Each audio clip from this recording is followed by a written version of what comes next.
안녕하십니까? 예, 반갑습니다. 새해 복 많이 받으시고요. 예, 고맙습니다. 예. 하시는 일 다 소원 성취하시고, 예. 올해 이제 우리가 중요한 거 계획하고 있잖아요. 그죠? 예, 뭐 계획하고 있죠, 우리가? 예, 시험에 합격. 예, 시험 합격하시고요. 아무튼 시험을 합격하셔서 이제 새로운 선택지를 하나 이제 우리가 선택할 수 있잖아요. 그죠? 합법적으로 중개업을 하실 수 있고, 또 중개업을 하시게 되면 또 돈도 많이 벌 수 있고, 그런 거니까 아무튼 올해 아무튼 꼭 합격하시길 바라겠습니다.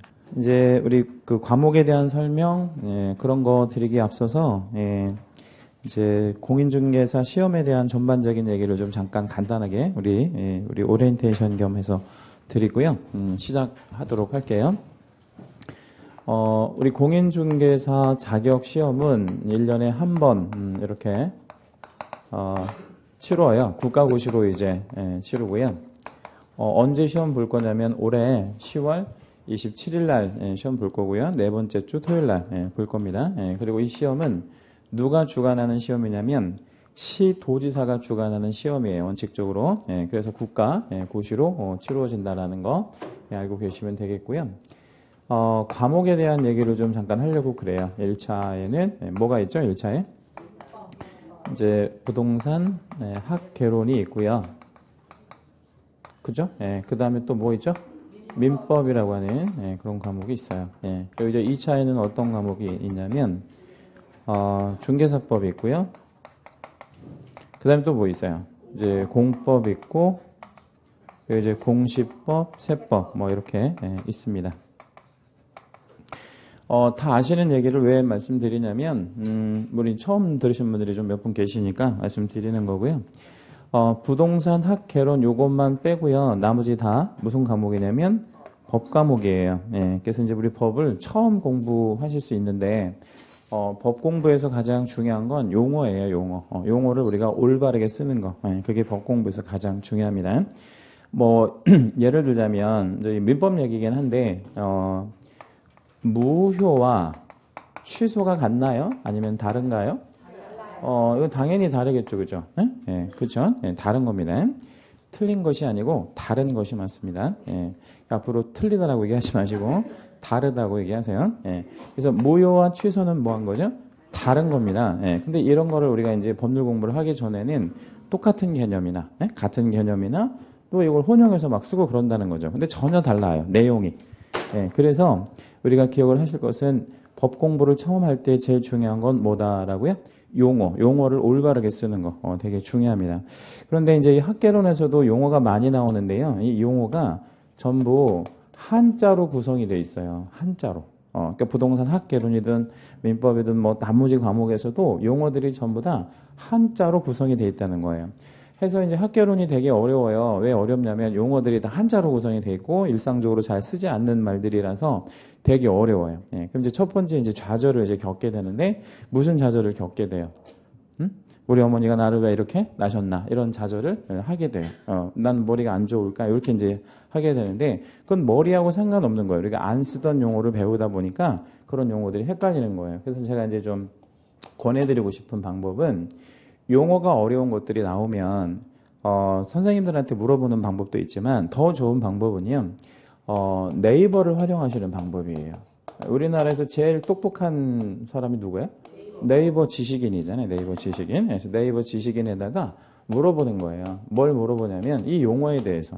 그러면 그 용어에 대해서 한자풀이가 반드시 나오게 돼 있어요. 그럼 한자를 잘 이해하시면 그렇게 해서 찾아가지고 여러분 걸로 이해하시면 기억에 굉장히 오래 남고 끝까지 갈 수 있어요. 한번 내가 찾아봤던 거니까. 해서 용어를 좀 자주 이렇게 찾아보시면 학개론 되게 쉽게 갈 수 있는 그런 과목 중에 하나입니다. 그리고 이 학개론은 상식적으로 많이 할 수 있는 과목 중에 하나예요. 그러니까 상식이 풍부하신 분들은 우리 3월부터 모의고사 보잖아요. 그죠? 근데 3월부터 모의고사 보는데 3월 모의고사에서 막 50점, 60점 이렇게 나올 수 있어요. 1월부터 시작을 했는데도 불구하고. 그런 분들은 뭐가 풍부하신 분들이에요. 상식이 풍부한 분들이에요. 그러니까 그런 분들은 따로 공부를 안 해도 40점은 기본으로 맞을 수 있는 과목이 학개론이에요. 왜냐면 다 상식에서 벗어나지 않으니까. 물론 용어가 좀 어렵긴 한데. 그런데 민법은 그렇지 않아요. 예, 민법은 절대 이렇게 상식으로 접근해서 맞출 수 있거나 이런 말이 아니에요. 이것도 물론 용어가 굉장히 중요한데, 예, 용어가 다 한자로 구성이 돼 있어요. 아까 말씀드린 대로 용어 파악을 좀 잘 하신 다음에, 그 다음에 우리가 이제 좀 필요한 게 이제 뭐냐면, 이거는 논리적 사고를 하는 게 되게 중요해요. 논리적 사고. 그러니까 법률이라고 하는 것은 논리적이어야 하거든요. 그러니까 앞뒤가 맞아야 돼요. 원인과 결과가 이제 있어야 되는데 앞뒤가 안 맞으면 그건 법도 아닌 거예요. 지킬 필요도 없는 거예요.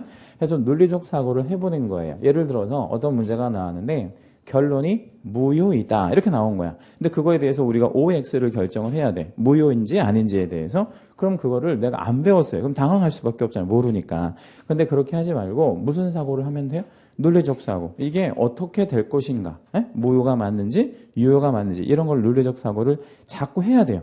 그래서 사고의 깊이를 자꾸 늘려나가는 거예요. 그 힘을 기르는 거죠. 내가 사고하는 힘을 해가지고 이런 논리적 사고를 리갈 마인드라고 그래요. 법적 마인드라고 하는데 그런 거를 여러분 빨리 터득하셔야 돼요. 그렇지 않으면 이 공부가 되게 힘들어져요. 그러니까 이게 무슨 얘기냐면 6개월 정도면 민법을 잡아야 정상이거든요. 그러니까 6개월 정도 공부를 하면, 그러니까 지금 우리 1월이잖아요. 그럼 6월 말 정도 되면 민법에서 70점대가 나와야 정상이다라는 거죠. 근데 만약에 6월까지 공부를 했는데 몇 점이 안 나와. 70점이 안 나오면 나는 그냥 단순하게 그냥 학원만 왔다 갔다 한 거예요. 공부를 안 한 거란 말이에요. 그러니까 이거는 굉장히 정직한 과목이라서 이렇게 공부를 6개월 하면 점수가 쭉 올라가는 게 정상적인 과목이에요. 그러면 이제 6개월 정도 지나서 한번 생각을 해보세요. 내가 점수가 잘 나오고 있는지. 해서 안 나오고 있다면 내가 무슨 사고를 지금 못하고 있는 거예요. 논리적 사고를 못하고 있는 거예요. 그래서 그거를 빨리 이제 턴을 하셔야 돼요. 어떻게 턴해? 암기하는 타입에서 내가 스스로 이렇게 사고해서 문제를 풀려고 하는 이런 노력을 빨리 하셔야 돼요. 그렇지 않으면 이거는 좀 쉽지 않은 그런 과목 중에 하나입니다. 그래프로 그리면 이렇게 올라가요, 점수가. 근데 민법은 그래프로 그리면 이렇게 올라가요. 그러니까 학계론은 처음에 시작할 때 기본 점수를 맞고 시작할 수 있어요. 그러니까 상식이 좀 있는 사람들은. 그러니까 뭐 30, 40, 50 이렇게 맞고 시작할 수 있는데 학계론은 처음 시작할 때 몇 점부터 시작해요? 빵점부터 시작해요. 뭐 전혀 알지 못하니까. 해서 이제 공부하다 보면 6개월 지나면 70점 정도까지 올라갈 수 있는 그런 아주 정직한 그런 과목에 들어갑니다. 자, 우리 뭐죠? 1차 어떻게 해야 패스가 되는 건가요? 1차. 평균 60점. 그래서 평균 60점을 맞는 방법이 어떤 방법이 있나요? 평균 60점 맞는 방법이. 일단 60 맞는 방법 있죠. 그죠? 60 맞는 방법은 좋은 방법이다 아니면 좋은 방법은 아니다. 좋은 방법이 아니다라는 걸 좀 강조하고 싶어요. 그럼 어떤 방법이 좀 좋은 방법일 수 있겠어요? 이거 말고. 뭐 80, 40 이런 거 저는 더 좋다라고 생각해요. 또는 40, 80 뭐 이런 게 사실은 더 좋다고 생각해요. 이게 효율적인 공부 방법이라고 생각합니다. 물론 70, 50도 있겠지만 이런 방법이 더 효율적이에요. 그래서 80에서 40, 뭐 40에서 80 이렇게 맞는 게 훨씬 좋다 이거죠. 그래서 내가 학교 다닐 때 수학을 좀 잘했다. 그러면 어디에 좀 포커스를 맞추면 돼요? 개론에다가. 난 학교 다닐 때 국어를 좀 잘했다. 국어. 그러면 어떤 거? 민법. 요 국어가 이제 좀 잘하시는 분들은 민법을 잘하게 돼 있어요, 원래. 그래서 이렇게 이제 포커스를 맞춰가지고 전략적인 공부 방법을 택하시는 게 되게 중요하다는 건. 그다음 이제 2차에서 이제 중개사법이 있는데 중개사법은 다른 여러 가지 과목에 비해서요 가장 전략 과목에 들어가요. 전략 과목이라는 것은 뭐 전부 다 이렇게 보면 다 만만치 않거든요. 그러니까 60점 맞는 게 쉽지 않은 그런 과목들인데 얘는 60점 맞는 건 쉬워요. 그리고 70점 맞는 것도 굉장히 쉬워요. 그럼 몇 점 정도 맞아야 좀 그래도 잘 맞았다고 할 수 있냐면 80점 이상은 맞아야 그래도 좀 잘 맞았다라고 얘기할 수 있어요. 저는 이제 이 학원에 처음 강의를 하게 되는데 다른 학원에서 이제 강의를 하게 될 때 합격 수기 같은 거 이제 우리 합격자들이 쓰잖아요. 근데 중개사법에 이제 합격 수기 저한테 이제 배우셔서 이제 합격하신 분들 합격 수기 올리는 거 보면 대부분 90점대 이렇게 나와요. 그러니까 뭐 올해 같은 경우 좀 시험이 어려워서 90점도 뭐 많이 있긴 하지만 재작년에 같은 경우에는 100점도 되게 많았어요. 그래서 어떤 분들이 뭐 이제 나 97.5점 맞았어요 하고 막 이렇게 자랑질을 하는 거예요, 거기다가. 예. 근데 이제 어떤 한 분이 나 100점 이렇게 이제 올리고 나니까 그런 글들이 안 올라오는 거예요, 이제. 뭐, 90점대 맞았다는 게. 아무튼 100점도 맞을 수 있는 과목이 중개사법이에요. 그러니까 여기는 기본 점수를 몇 점 정도 맞는다고 생각을 하시는 게 좋아. 80점. 일단 80점을 맞고 가는 게 되게 좋고요. 그 다음에 이제, 공법은 뭐 잘 아시겠지만, 6개의 법률을 가지고 합쳐가지고요. 공법이라고 하는데, 전체 5과목 중에서 가장 양이 많고 내용적으로도 어렵고 그래요. 예, 공법이. 그래서 오죽하면 수험생들 사이에서, 수험가 사이에서 공법을 공포의 법이다 이렇게 부르죠. 공포의 법이다. 양이 되게 많거든요. 그리고 또 중요한 건 뭐냐면 문제가 우리가 배운 대로 안 나온다는 거예요. 기출 문제가 이제 나오는 문제가 배운 대로 안 나온다는 거예요. 그러니까 이제 뭐 속수무책인 거죠. 요번 우리 28회 같은 경우에는 네 문제가요. 어디에서 나왔냐면 시행 규칙에서 나왔어요. 근데 공법 선생님들이 어느 학원 공법 선생님 다 마찬가지예요. 대한민국의 모든 공법 선생님들이 뭐를 강의를 안 하냐면 시행 규칙 강의를 안 해요. 이거 왜 강의를 안 하냐면 할 수가 없어요. 너무나 많아가지고요. 그러니까 속속들이 할 수가 없잖아. 그러니까 이제 강의하는 게 법이랑 시행령까지만 해요. 시행 규칙까지는 안 한단 말이야. 그러니까 네 문제가 시행 규칙에서 나와버리니까 그럼 네 문제는 어떻게 하라는 거예요? 그냥 틀리거나 찍거나만 해야 되겠지. 도시개발법에서 네 문제가 그런 게 나왔어요. 전혀 듣도 오지 못한 그런 문제가 책을 찾아가면서 풀어도 못 풀어. 왜 못 풀어요? 안 나와요. 책에 안 나오는 문제가 무려 4문제나 나왔다는 거죠. 그러니까 정말 어려워요. 그러니까 이번 28회 공법 같은 경우에는 만점이 몇 점이었다고 생각하시면 돼. 90점. 만점이 90점. 왜 만점이 90점이에요? 4개는 그냥 틀려야 되는 문제라는 거죠. 그러니까 기본적으로 그런 정도의 과목이라서 여기서 고득점 하기는 정말 어려워요. 아주 대단한 노력을 하지 않은 한 쉽지 않다라는 거죠. 해서 여기에서는 대략 한 50점 정도 이렇게 맞는다면 잘하는 거예요. 잘한다 이렇게 50에서 60점 맞으면 정말 잘하는 거다 이렇게 생각하시면 돼요. 공법 선생님도 많이 맞으라고 얘기 안 하죠. 그럼 어떻게 맞으라고 그래? 응? 과락면해라고? 그렇게는 안 하실 것 같은데 한 50에서 60점 정도 맞으면 된다고 하지 않아요? 그렇게 맞추는 게 가장 현실적인 방법이에요. 여기에서는요. 그 다음에 이제 공시세법은요. 등기가 있고 지적이 있고 또 뭐가 있죠? 세법 이렇게 이제 있는데 등기가 이제 12개가 나오고 지적 12개, 세법 몇 개? 16개 이렇게 이제 출제가 되는데 2차에서 공법도 만만치 않게 어렵지만 얘도 또 만만치 않게 어려워요. 뭐가? 등기법이 또 만만치 않게 어렵습니다. 등기는 이제 뭐를 좀 잘하면 좀 수월하게 잡힐 수 있는 과목 중에 하나냐면 민법을 잘하면 수월하게 잡힐 수 있는 과목 중에 하나인데 그 민법하고 연관이 되는 문제가 한 4개 내지 5개 정도 나와요. 그러니까 그게 다 나오는 게 아니라는 거예요. 그러니까 민법을 잘한다고 해서 등기를 반드시 잘한다는 보장은 없는 거예요. 한 4개 내지 5개 정도는 먹고 들어갈 수 있어. 뭐를 잘하면. 민법을 잘하면. 그러니까 그런 정도의 도움을 받는 거지 또 뭐 완벽하게 민법 때문에 등기법 막 11개 맞는다 이럴 수는 없는 거예요. 그리고 얘는 뭐를 좀 잘 물어보냐면 최근 경향이 절차를 잘 물어봐요. 절차. 등기하는 절차 이런 거. 용어도 굉장히 좀 낯설어요. 왜 용어가 낯설었냐면 옛날에는 이제 종이 등기부를 갖고 있었는데 지금은 종이 등기부가 없거든요. 다 전산 등기부로 바뀌다 보니까 용어도 굉장히 낯설고 하기 때문에 처음에 접근하기가 되게 어려운 과목 중에 하나가 등기예요. 근데 이제 지적법은 땅에 대한 장부를 이제 배우는 게 이제 지적법인데 얘가 좀 쉬워요. 뭐가요? 지적법이. 등기에 비해서 훨씬 쉽고 양도 얼마 안 돼요. 그래서 이거는 제가 좀 한 가지 좀 팁을 좀 말씀드리면 제가 예전에 이거 강의를 했었어요. 공시법 강의. 그래서 이렇게 공부를 하시면 쉽게 된다는 거 좀 팁을 하나 드릴게요. 공부를 할 때 뭐를 먼저 공부하는 게 중요하냐면 얘를 먼저 공부하는 게 중요해요. 지적법. 그렇게 하고 순서를 뭘로? 등기법으로 가는 게 이게 가장 중요한 팁이야. 그러니까 이렇게만 하면 공시법이 되게 재밌고요. 단기간 안에 잡을 수 있어요. 그런데 반대로 하면 좀 힘들어져요.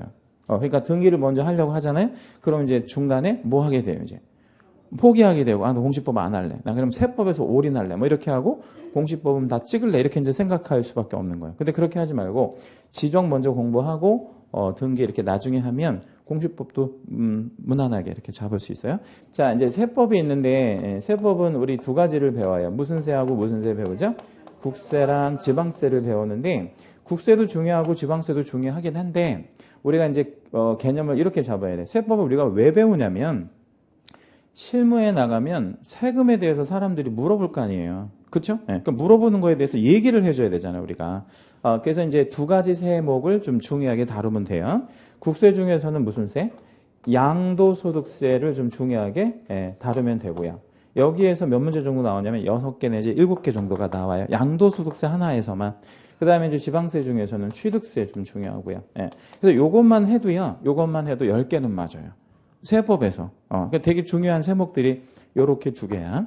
그리고 매년 나오는 조세 총론 파트에서 뭐 좀 기본적으로 물어보는 게 한두 개 정도 있어요. 그거는 그냥 기본으로 맞추고 들어가는 거야. 예를 들자면 세목을 쫙 섞어 놓고 다음 중 국세를 모두 고르시오. 이런 건데 나온단 말이야. 기본적인 문제들. 그런 것까지 하면 세법에서 12개 정도까지 맞을 수 있어요.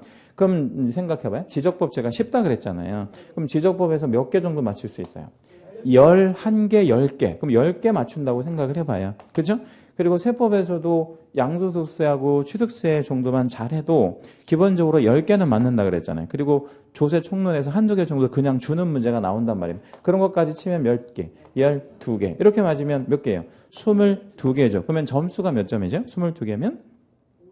55점. 55점. 네, 그러면 등기 12개 나와 있잖아요. 12개 어떻게 할 거예요? 네? 근데 찍을 때 어떻게 찍을 거냐면 이렇게 풀어가지고 찍지 말고요. 한 번호로 몰아주는 거야. 그냥 한 번호로. 예. 그러면 몇 개 나오겠어요? 3개 내지 4개는 나올 거 아니에요. 한 번으로 그냥 몰아주니까. 그러면 이거랑 합치면 얼마나 나와요? 60점은 충분히 나올 수 있잖아. 그래서 공시법도요. 60점 정도 맞을 수 있어요. 예. 근데 대부분의 수험생들이 공시법을 공부를 안 해요. 공시세법을 공부를 안 한다고. 왜 공부를 안 하냐면 이게 쪼개져 있기 때문에, 이게 개수가 쪼개져 있기 때문에 공부해봐 이렇게 눈에 팍팍팍 이렇게 보이지 않기 때문에 공부를 안 하게 되는데, 그러지 말고 지적법하고 이런 두 가지 세목 정도만 해도 몇 점은 맞을 수 있는 거예요. 60점은 맞을 수 있는 과목이야. 의외로 쉬운 과목이라고 얘가. 근데 순서를 막 나는 등기가 너무나 재밌어. 막 등기 난 다 잡을 거야. 이렇게 이제 하게 되면 몇 년 하게 되는 거야, 이 공부를. 왜냐면 이게 되게 막 바다 같아요. 뭐가 바다 같아요? 등기가요. 왜냐면 이 등기가 법이랑 시행령이랑 시행규칙만 있는 게 아니에요. 등기는 예규라는 게 있어요. 그 등기 예규집은요, 엄청나요. 양이 엄청나. 그런 데서도 막 나온다니까? 엄청난 과목이에요, 얘가. 예, 그래서 그거를 너무 이렇게 깊이 있게 들어가지 말고 맞출 수 있는 문제만 맞출 수 있도록 이렇게 해주시는 게 좋은 과목이라고 개인적으로 생각하고요. 자, 그러면 이제 정리 한번 해볼게요. 2차는 어떻게 합격이 됩니까? 여기 똑같이 평균 60점 이렇게 맞으면 합격이 되잖아요. 근데 이 평균 60점 맞는 방법이 어떤 방법들이 있나요? 첫째, 60, 60, 60 이렇게 맞는 방법이 있잖아요. 근데 이 방법은 좋은 방법이 아니라는 거예요. 절대. 전략적이지 않습니다. 그럼 어떻게 맞으면 좋은 방법이에요? 80, 50, 60 이렇게 맞아도 되고요. 80, 40, 40 맞아도 돼요. 그래도 10점 남으니까. 그죠? 그래서 저는 이제 이런 거 좀 권해드려요. 이런 거. 이게 훨씬 더 여러분 전략적으로 공부를 하시는 것 중에 하나입니다. 힘 덜 들이고 그리고 1년 안에 끝낼 수 있고 이렇게 할 수 있는 방법이라는 거죠. 자, 이제 그리고 이제 뭐를 좀 말씀드릴 거냐면 공부하는 방법. 처음 우리 들으시는 분을 이제 위해서 공부 방법을 좀 말씀드릴 건데 제가 두 가지를 좀 말씀드릴게요. 첫 번째는 장소하고요. 두 번째는 전략인데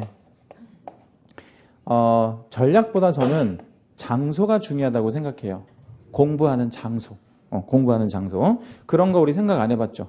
공부를 어디서 하는 게 뭐 대수야? 이렇게 생각할 수 있는데 굉장히 중요해요. 장소가. 그래서 이제 그거를 한번 좋은 장소부터 순서대로 한번 나열해 볼게요. 가장 좋은 장소는 학원이에요. 학원. 그 다음에는 도서관이고요. 그 다음에 어디냐면 독서실이고요. 그리고 가장 안 좋은 장소는 집이에요. 이걸 이제 순서대로 한번 나열을 해보면 이런 식으로 좋아요. 이렇게. 예, 자, 그럼 봅시다. 학원이 왜 좋으냐면요. 일단 오픈돼 있어서 좋아요. 그러니까 오픈돼 있잖아요, 학원에. 우리 강의실 여기 오후에 개방합니까? 예, 뭐 여기는 아니면 우리 저기 좀 복도 옆에 보니까 조그만한 자습실이 있더라고. 오픈돼 있잖아요. 그러니까 오픈돼 있다라는 건 무슨 얘기냐면 내가 무슨 짓을 못 해요. 딴 짓을 못 하잖아. 그러니까 되게 좋은 장소가 되는 거죠. 그리고 학원은 똑같은 공부를 하는 사람들이 모여 있잖아요. 그러니까 아무래도 좀 뭐 하겠어요. 공부하다 보면 되게 외롭고 힘들고 그러거든요. 근데 뭐 할 수 있어요? 그런 게 덜 힘들고 덜 외롭고 그리고 공부하다 보면 뭐 할 수 있어요? 도움을 좀 받을 수 있어요. 뭐 좀 막혔다 그러면 좀 물어본다든지 이렇게. 그리고 과목별로 선생님들이 우리 토요일까지 수업 있나요? 예, 쭉 돌아가면서 이렇게 오시잖아요. 예, 그때 이렇게 뭐 궁금한 거 있으면 일주일 동안 궁금한 거 있으면 모아다가 질문하시면 되는 거죠. 그죠? 예. 다른 학원은 질문들 굉장히 많이 하거든요. 근데 여기 강동학원은 질문을 제가 한 번도 받아본 적이 없어요. 단 한 번도. 다 아시는 거 봐. 그 질문들을, 몰라서 못 하는 거예요? 질문들을 안 하시더라고. 질문을 하세요, 질문. 우리 최대 선생 같은 경우에는 그 쉬는 시간에 쉬지를 못해요. 다른 학원에서는. 왜 못 쉬어요? 질문을 막 하느라고. 보통 한 10분 쉬어야 되는데 10분 쉬는 동안에 막 질문 한 7명, 8명 이렇게 하거든. 그게 정상이야. 근데 여기 질문을 안 하시더라고. 예. 질문을 많이 하세요. 질문을 해야 돼. 궁금한 거 있으면 막 질문을 해야지. 예. 제가 그랬다고 얘기하지 말고요. 예. 예. 질문을 많이 하라고 또 하지 말고. 예. 그 다음에 어디가 좋다고요? 도서관. 근데 이 도서관도 어떤 도서관이 좋으냐면 칸막이 돼 있는 도서관과 안 돼 있는 도서관 중에서 어떤 도서관? 안 돼 있는 도서관이 좋아. 오픈돼 있는 도서관. 해서 왜 이렇게 6명이 앉는 도서관 있잖아요. 예, 이렇게 6명 앉는 큰 책상. 그런 거 좋아요. 그런 그 도서관이 있으시면 그런 데 가서 공부하는 거 좋고 오픈돼 있는 데가 좋다는 얘기예요. 그리고 이제 어디가 또 그 다음에 괜찮냐면 독서실. 예, 근데 독서실은 좀 무슨 일을 좀 하게 돼요. 이제 딴 일을 하게 되겠죠. 남자분들은 이제 칸막이 되어 있는 독서실에 들어가면 제일 먼저 하는 게 뭘 것 같아요? 자는 거 말고. 핸드폰 열어놓고 게임부터 이제 한 판 합니다. 게임. 예, 이렇게 하고, 게임 한 시간? 뭐 이렇게 하다 보면 어떻게 이제 힘들잖아요. 근데 그 다음 뭐해 이제? 좀 자. 예. 자, 여자분들은 뭐해? 그 칸막이 되어 있는 독서실에 들어가면 뭐 합니까? 제일 먼저 뭐 하냐면 책상물부터 닦아요. 예, 예, 책상부터 막 닦습니다. 예, 그렇게 하고 뭐해? 이제 책 이렇게 딱 가지런히 정리하고, 생전 안 한 필통 막 다 뒤집어 가지고 이제 필통 정리하고 뭐 이렇게 이제 합니다. 그렇게 하고 이제 뭐 하냐면 손톱 갖고 놀아요. 예, 손톱 갖고 막 1시간씩 놉니다. 예. 그 다음에 이제 손톱 갖고 이제 놀다가 재미없으면 어떻게 이제 머리 긴 여성분들은 뒷머리 이제 앞으로 끌어내가지고, 머릿결이 왜 이렇게 상했지? 뭐 이런 것도 보고 막 이렇게 합니다. 예. 근데 그런 것들을 하기 때문에 공부가 안 되는 거예요. 해서, 좋은 장소는 아니에요. 그나마 어디보단 나아요. 집보단 나아. 근데 집이 최악의 장소인데, 왜 집이 최악의 장소냐면요. 우리가, 집에는요, 집이라는 장소가 우리한테 어떤 느낌으로 다가와요? 집 하면 어떤 느낌이에요? 쉬는 곳이죠. 예? 쉬는 곳. 그러니까 집에서는 공부가 안 되는 거야. 오래도록 수십 년 넘게 집에서 쉬어왔기 때문에 집에서 공부를 한다는 것은 내가 원하지를 않은 거예요. 예. 그러니까 이제 집에서 공부하면 어떤 현상이 발생이 되냐면 10분 하다가 뭐 해? 이제 힘들어요. 힘드니까. 왜냐면 집에서 굉장히 쉬어버릇했으니까. 그럼 이제 뭐 하고 싶어요? 누워서 책 볼까? 이렇게 이제 눕게 됩니다. 예. 그러면 5분 이상을 못 보는 거죠. 왜? 자야 되니까. 예. 그것만 있는 줄 알아요? 집에서는 뭐 할 게 또 많아요. 할 게 많잖아요. 예. 예를 들어서 뭐 집에 이제 있으면 분명히 이제 물 좀 떠다 줘 뭐 이렇게 하는 사람 분명히 있을 거예요. 뭐 남편이든 뭐 아들이든 뭐 딸이든 그렇죠? 예. 안 떠다 줄 수도 없잖아요. 떠다 달라는데 물 떠다 줍니까? 남편이랑 아이들한테? 안 떠다 줍니까? 예. 아무튼 뭐 그럴 수 있다는 얘기예요. 안 떠다 줄 수도 있는데 그럴 수 있다는 얘기죠. 또는 뭐 엄마, 아빠 뭐 이렇게 도움을 청하는 경우 많잖아요. 그럼 그거 어떻게 할 거예요? 안 해줄 수 없는 일이라고 한다면 아이들이 어려워서 뭐 예를 들어서 아이들이 어린데 내일 숙제 이거 좀 봐줘 하는데 어떻게 안 봐줄 수 있겠어? 네가 알아서 해 이거 할 수가 없잖아. 그죠? 예. 그러니까 집에서는 제가 볼 때는 공부하는 장소는 아니라고 생각이 돼요. 그러면 학원에서 공부하는 거 좀 적극 권해드리고요. 예. 그 다음에 이제 전략인데 아까 말씀드린 대로 이 전략은 별거 없고요. 왼쪽에서 말씀드린 거예요. 선택과 집중을 잘 하시면 돼요. 선택과 집중. 예, 그래서 선택과 집중을 하는 게 뭐냐면 1차에서도 어느 한 과목에 자기가 이렇게 특별히 잘할 수 있는 과목이 분명히 나와요. 예, 그러면 민법에 좀 많은 좀 능력이 있는 것 같다. 이렇게 80, 40 이렇게 맞아도 되고 2차에서는 아까 제가 말씀드린 대로 이런 식으로 좀 해도 되고 이렇게 해도 되고 이게 좀 불안하다고 하면 해서 이렇게 해서 선택과 집중을 하면 1년에 끝낼 수 있어요. 1년에. 이게 공부가요. 1년에 끝나는 게 가장 효율적이거든요. 예, 근데 만약에 1년에 못 끝내면 우리가 이제 소위 재수라는 걸 하게 되잖아요. 근데 재수를 하게 되면 이게 습관이 돼요. 해서 재수하게 되면 이제 몇 수를 또 하게 돼요. 3수. 3수 하게 되면 재밌어 이제. 뭐가 재밌냐면 이 공부하는 게 재밌는 게 아니고요. 이런 생활이 재밌어져요. 왜 생활이 재밌어지냐면 아무도 안 건드려요, 나를. 그러니까 이제 예를 들어서 내가 공부 합네 하니까 남편도 나를 안 건드리는 거야. 뭐 아까 얘기한 뭐 물 떠와라 이런 거 안 한단 말이야. 애들도 엄마 뭐 도와달라고 안 해. 이 생활에 만족을 하게 된다고. 그리고 하다 보면 이 학원을 계속 다니다 보면 재밌어요. 또 막 놀러 다니고 뭐 이런단 말이에요. 공부만 하는 게 아니니까. 이래가지고 막 5수, 6수, 7수 막 심지어는 9수까지 하는 사람이 있어요. 이 생활이 재밌어지면 안 돼. 예? 예. 아시겠죠? 예. 그러면 어떤 게 재밌어져야 돼? 이거 빨리 합격해가지고 돈 버는 게 재밌어져야 되는데 이거 공부하는 것 자체가 재밌어지면 안 된다고. 예. 해서 빨리 끝낼 수 있도록 하려면 이 선택과 집중을 하셔야 된다라는 거. 제가 이제 첫날이라 좀 몇 개 좀 말씀을 드려봤고요. 중간에 힘든 순간 뭐 이런 거 자꾸 올 수 있어요. 예, 근데 그런 거 중간에 힘든 순간 이렇게 올 수 있는데 그런 것들을 합격한 사람들이 어떻게 합격했는지 이런 것들 이제 좀 뭐 우리 인터넷인데 이렇게 들어가 보면 뭐 혹은 어떤 다른 뭐 학원 사이트에 들어가 보면 합격자들이 남긴 합격 수기가 좀 있어요. 많이 있어요. 뭐 우리 학원에도 아마 있는 것 같더라고요. 보니까 홈페이지에 몇 건. 그러니까 그런 것들 한번 읽어보시라고. 어떻게 그 사람들은 힘든 순간을 넘겼는지. 그래서 여러분들 이제 그런 거 분명히 올 거니까. 예. 아셨죠? 예. 자, 이제 우리 책을 좀 볼 건데. 기본서를 2번 볼 거예요. 2번. 저랑 같이. 예, 해서 이제 1, 2월 달에 한 번 볼 거고요. 3, 4월 달에 한 번 더 볼 거예요. 그래서 이제 1, 2월 달에 하는 과정을 기본 이론 과정이라고 해요. 그 다음에 3, 4월 달에 하는 과정을 심화 이론 과정이라고 합니다. 그래서 내용은 별반 차이는 없는데 이제 1, 2월 달에는 이제 내용 위주로 이제 강의를 할 거고요. 3, 4월 달에는 여기에 이제 중간중간에 그 OX 문제라든지 그 빈출 지문 같은 거 그런 거 또는 기출 문제 이런 게 이제 문제를 좀 풀어 드릴 겁니다. 3, 4월 달에 그게 이제 심화 과정이라고 이렇게 생각하시면 되겠고 1, 2월 달에 다루지 않은 내용들을 3, 4월 달에 좀 더 많이 다룰 거다 이렇게 생각해 주시면 되겠고요. 책은 새로 나온 책이에요. 심판이고요. 지금 우리 교보문고에 들어가면 공인중개사 수험서 이렇게 치면 이 책이 가장 많이 팔리는 책으로 나와 있어요. 근데 이게 우리 좀 출판사는 이건 아니고 제가 쓴 책이, 그러니까 그 대신 책 내용은 동일합니다. 표지만 다르고요. 그러니까 이거는 우리나라 사람들이 제일 많이 보는 베스트셀러 책이다 이렇게 생각하시면 돼요. 그래서 책이 뭐 허접하네 이런 얘기 하시면 안 돼. 왜냐하면 제일 많이 팔리는 책이다. 그래서 가장 역사와 전통을 자랑하는 책이다 이렇게 생각하시면 되겠고. 혹시 필요하시면 쉬는 시간에 저한테 오시면 제가 맨 뒤에다가 저자 사인 해드릴게요. 저자 사인. 근데 이제 사인만 해드리는 게 아니고 제가 좋은 그 말을 하나씩 써드릴 건데 아니 근데 그거를 원하시면 하시라고. 나 원하지도 않는데 하실 필요는 없고 원하시면 그렇게 해주시면 돼요. 힘들 때. 지금은 안 힘들잖아요. 지금 힘들어요? 지금 힘든 건 집안일 때문에 힘드신 것 같은데 공부 때문에 힘드신 건 아니고 공부 때문에 힘들 때.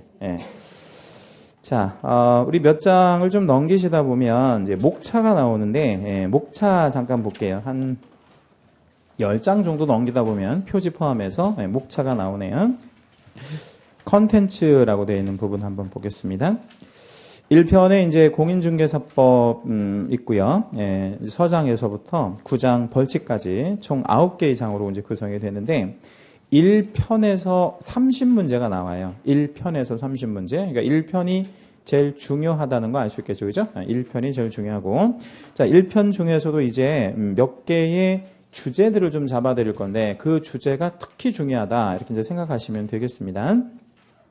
1장에 2절에 보시면 용어의 정의라는 게 나오는데 거기다 우리 별표 하나 잡고요. 1장 총칙에 2절에 용어의 정의. 뭐 찾으셨어요? 예. 목차를 좀 먼저 찾아가지고. 예. 자, 그 다음에 이제 3장에 오시면 3장의 2절에 보시면 등록의 결격사유라는 게 나오는데 그거는 별표를 3개 해주시고요. 그게 우리 과목에서는 제일 중요한 겁니다. 제일 중요. 탑 1. 예. 가장 중요하다고 얘기할 수 있겠고요. 예.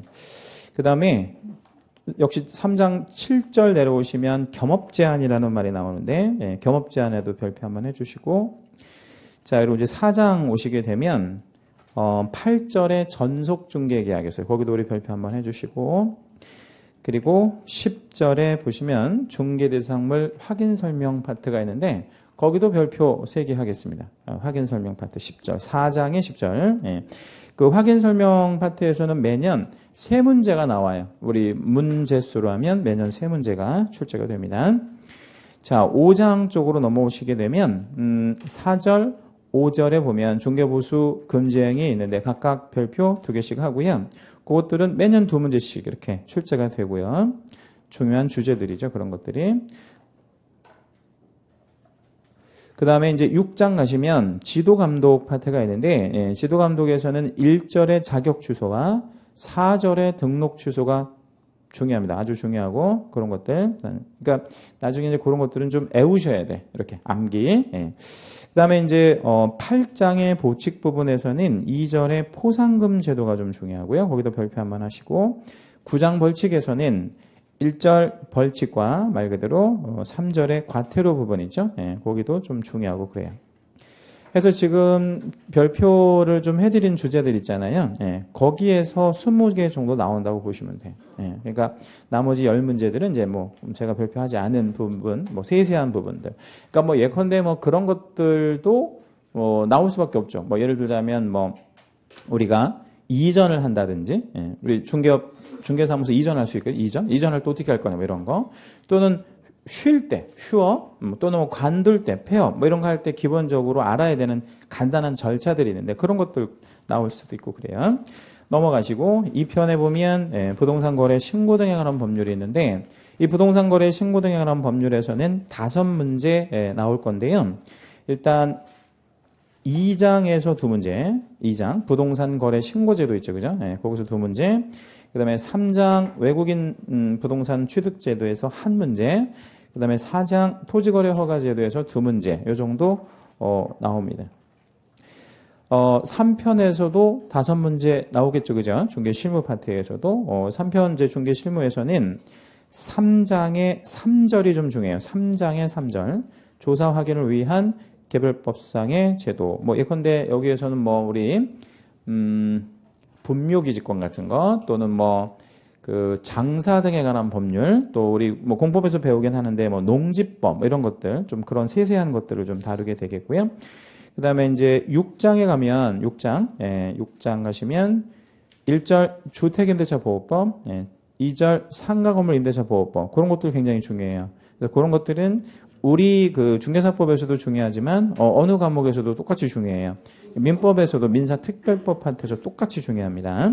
그 다음에 7장 내려가면 7장의 경매 파트에서 1절의 경매와 3절의 매수신청 대리제도도 별표 하나씩 하겠습니다. 거기서도 매년 1문제씩 출제가 이루어진 그런 주제들입니다.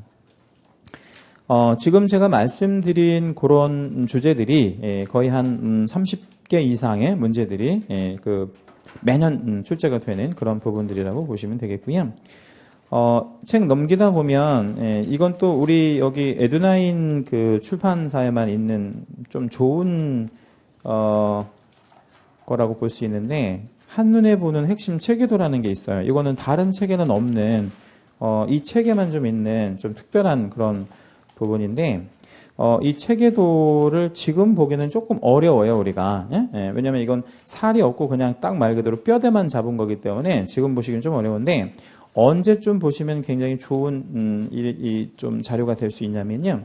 시험에 임박해서 이거 보시면 되게 좋은 자료가 될 수 있어요. 그래서 나중에 한 9월 정도 되면 요 부분만 따로 그냥 이렇게 뜯어요. 이렇게 뜯어내가지고 이렇게 뭐 그 스탬플러로 묶어가지고 이것만 보셔도 굉장히 좋은 자료가 될 수 있어요. 예. 자, 넘어가겠습니다. 넘어가시고 44페이지. 44페이지로 갈게요. 1번 제목에 보니까 이제 연혁 이렇게 나와 있고 부동산과 중개제도 뭐 이런 말 나와 있는데 일단 이쪽은 뭐 문제하고 직접적으로 관련은 없지만 이 과목을 공부하기 위해서 좀 필요한 몇 가지 좀 역사라든지 용어 몇 개만 좀 보고 갈게요. 물건으로서의 부동산이다 이런 말 나와 있는데 우리 요 얘기를 좀 잠깐 해볼게요. 우리가 흔하게 물건이라는 말 많이 쓰거든요. 물건. 예, 그럼 물건에는 두 가지가 있어요. 뭐하고 뭐를 우리가 합쳐서 물건이라고 얘기할까요? 예, 동산과 부동산을 합쳐서 우리가 물건이라고 얘기합니다. 그러면 동산은 뭐라고 정의하면 되겠나 한번 좀 정의 한번 해볼까요? 동산의 정의. 요거 이외. 예, 그러니까 부동산 이외의 뭐 물건 이렇게 보시면 되겠죠, 그죠? 예. 그러면 부동산의 정의는 뭐라고 내리면 되겠어요? 한번 정의 한번 해볼까요? 이것도 동산 이외의 물건 이렇게 정의하면 장난치는 거죠. 예, 예, 그렇게 하면 안 돼요. 예, 그래서 이렇게 해야 되겠죠. 뭐와 토지와 그 정착물이다 이렇게 정의를 하셔야 돼. 예, 이게 정확한 정의예요. 그럼 여기서 우리가 기억하실 것은 부동산의 정의를 기억하시라는 거예요. 자, 부동산은 뭐와 뭐? 토지와 그 정착물을 부동산이라고 한다. 이렇게 일단 이해하시고요. 그런데 이제 우리가 이 얘기를 좀 잠깐 해볼게요. 이 부동산이라는 건 하나의 재화인데 부동산의 가격이 어때요? 부동산의 가격. 비싸죠? 이 재화가 가격적인 측면에서 보면 제일 비싼 재화 중에 하나죠. 그죠? 네. 예컨대 그러면 다이아몬드가 비싸 아니면 부동산이 비싸요? 네? 그러니까 예를 들어서 다이아몬드가 아무리 비싸봐야 얼마 정도는 살 수 있어요? 뭐 몇백억 정도면 살 수 있잖아요. 그죠? 네. 영국 뭐 여왕이 뭐 반지 끼던 다이아몬드 뭐 300억 뭐 이렇게 뭐 경매에서 팔리잖아요. 비싸봐야 300이잖아요. 근데 우리 부동산은 얼마짜리 부동산도 있어요? 몇 조짜리 부동산도 있잖아요. 몇 조짜리 다이아몬드는 없는 거잖아요. 예, 그러니까 가장 비싼 재화가 부동산이라는 거죠. 그럼 이런 비싼 부동산은 아무나 중개하면 되겠어요? 아니면 특별한 자격이 있는 사람만 해야 되겠어요? 그 특별한 자격. 그래서 그거를 2번에 뭐라고 했냐면 제목에 중개제도의 규율의 필요성이 있다는 거죠. 아무나 못하게 해야 될 그럴 필요가 있고 오른쪽 페이지 넘어오시면 45페이지에 중개제도에 연역해서 우리나라는 예로부터 뭐 이런 그 부동산의 중개에 관한 이런 제도들을 운영해 왔는데 간단하게 좀 정리를 하도록 할게요. 그게 뭐 다 볼 필요는 없고요. 일단 객주라는 사람이 있었는데요. 이 객주는 객이라는 게 이제 그 점포를 의미해요. 점포, 가게 주인이 한 명 있었는데 이 가게에 많은 정보들이 이렇게 유입됐었다고 이렇게 보여져요. 그래서 어떤 사람이 부동산을 판대더라. 어떤 사람은 부동산을 사고 싶어 한대더라. 이런 정보들이 이제 여기에 이제 모여지니까 이 객주가 자연스럽게 무슨 업을 했을 것으로 추정이 되는 거예요. 중개업을 했을 것으로 추정이 되는데 이 객주는 주인이니까 상당한 수준의 자본이 있었을 것으로 보이고 이들의 누구가 있었겠어요? 종업원이 있었을 거 아니에요. 그치? 이들의 종업원을 뭐라고 불렀냐면 거간꾼이라고 불렀어요. 거간꾼. 예, 그러면 거간은 누구의 종업원인 거예요? 객주의 종업원. 예, 근데 이들이 전문 분야가 생겨나게 되는 거예요. 그러니까 예를 들어서 이 객주가 소 있잖아요. 소. 그 우객주라고 하는데 소를 전문적으로 중개업했던 사람이라 그러면 이 거간은 뭐에 대한 전문성이 생겨났겠어요? 소에 대해서. 근데 이 객주가 토지에 대해서 중개를 만약에 했던 사람이라고 한다면 이 거간은 뭐에 대해서? 토지에 대해서 전문성이 좀 생겼을 거 아니에요. 하다가 이제 이들이 독립을 하게 돼요. 독립. 누구로부터 독립이 되는 거죠? 객주로부터 독립이 되게 되는 거예요. 예, 그러면 이들이 이제 독립을 해서 자기들만의 뭐를 만들었겠어요? 사무실을 만들었는데 그 사무실의 이름이 뭐라는 거예요? 복덕방이에요. 그럼 누구의 사무실? 거간의 사무실이 복덕방이 되는 거죠. 그러다가 이제 그 일제강점기 되면서 일본 애들은 뒤에다가 무슨 업자라는 말 붙이는 거 되게 좋아하잖아요. 도매업자, 소매업자 이런 거. 여기서 중개업자 이렇게 이제 부르다가 4년 전에 이게 우리식 표현이 아니니까 뭐라고 바꿨냐면 개업 뭐라고 바꿨어요? 공인중개사로 바꾼 거예요. 용어를 이렇게. 그러면 이 개업 공인중개사가 예전에는 뭐라고 불렀대? 중개업자. 그 전에는 복덕방이라고 불렀고 그 전에는요 거간, 그 전에는 객주 이런 식으로 이제 연역이 되었다라는 거죠. 이게 시험에 나오지는 않았는데 이렇게 흘러갔다라는 정도는 좀 상식적으로 알고 계시면 좋아요. 한 장 넘길게요. 46페이지 가시면 연역을 이제 그 표로 좀 정리를 해 보면 객주가 고려시대 때부터 이제 이렇게 나오는데 사실은 객주가 고려시대부터 있었던 거 확실하지 않아요. 왜냐하면 삼국시대에도 객주라는 말을 썼다고 그래요. 기록에 의하면. 근데 언제 있었는지는 확실하지 않아요. 아무튼 기록이나 뭐 이런 문헌에 보면 고려시대에서부터 있었을 것으로 보이고 아무튼 아주 오래된 직업인이라고 보시면 되겠습니다. 뭐 그러다가 쭉 내려오다가 이제 우리 해방되고 나서 대한민국이라고 하는 나라가 건국이 되고 나서 소개영업법, 뭐 중개업법 이런 거 만들어지다가 2014년도에 공인중개사법, 지금 우리가 배우는 공인중개사법으로 법률이 이렇게 변경이 되었어요. 그래서 22차 개정 당시 이렇게 됐고 밑에 보면 이제 법의 개정 현황 뭐 해가지고 여러 번 이제 개정이 있었는데 그 개정된 내용을 일일이 암기하시거나 그럴 필요 전혀 없어요. 그러니까 뭐 몇 차 개정 때 뭐가 바뀌었다 이건 모르셔도 되는 거예요. 이건 시험에 물어보지 않는 거니까. 그럼 또 이제 그거를 또 물어보시는 분들이 있어요. 그러면 시험에 안 나는 거 왜 책에다 실었어? 이렇게 이제 종이 아깝게 이렇게 얘기할 수 있는데 근데 이런 걸 또 다 빼가지고 책을 만들잖아요. 그럼 책이 좀 어떠해 보여요? 없어 보이기도 하고 이게 이제 소위 이제 교과서인데 이렇게 이제 좀 이렇게 체계라든가 이런 게 좀 잡혀야 되잖아. 그래서 실어 놓은 거지 크게 시험과는 관련은 없다. 이렇게 이제 생각하시면 돼요. 51페이지까지 한번 넘어가 볼까요? 51페이지 가시면 최종 개정차가 몇 차 개정까지 지금 있었어요? 25차. 그래서 법은 계속 바뀐다는 거예요. 그래서 법은 계속 바뀌고 우리 학개론 바뀌나요? 안 바뀌나요? 개정? 안 바뀌어요. 이거 안 바뀌어. 민법 바뀌어? 안 바뀌어? 거의 안 바뀌어. 중개사법은요? 바뀌어. 1년에 한 번 내지 두 번은 바뀌어요. 개정. 공법은요? 이것도 많이 바뀌어요. 3, 4번 정도 바뀌어요. 공시법도 한두 번 바뀌고요. 그죠? 세법은 아주 많이 바뀌어요. 그래서 거의 매달 바뀐다고 보시면 돼. 해가지고 세법 선생님이 뭐 이제, 이것도 바뀌었어. 이렇게 얘기하는 경우 되게 많을 거예요. 해서, 이 법과목은 바뀐다는 거예요. 항상 이렇게 고여있지 않고 계속 변화가 생긴다는 거 알고 계시면 돼요. 그때그때에 따라서 바뀐다. 그 다음에 이제 51페이지 중간에 보면 공인중개사법의 법원과 그 구성 및 성격 이렇게 이제 되어 있는데 그 법원이라는 거 한자를 좀 잠깐 읽어보면 법원이니까 그 원자가 법의 근본이다 이런 얘기잖아요. 근데 그런 의미이기도 하지만 법이 어떻게 존재하는지 우리한테 법이 어떻게 보여지는지 그런 존재 형식을 법원이라고 보통 얘기를 합니다. 근데 두 가지 단어에다가 그 채색을 좀 할게요. 1번, 그 파란색 1번 제목에 성문법원이라는 말이 있죠. 그죠? 거기 성문법원에다가 우리 채색 하나만 해주시고요. 그 다음에 뒷장 한번 넘겨보시면 불문법원이라는 게 있어요. 거기도 채색을 좀 해주시고요.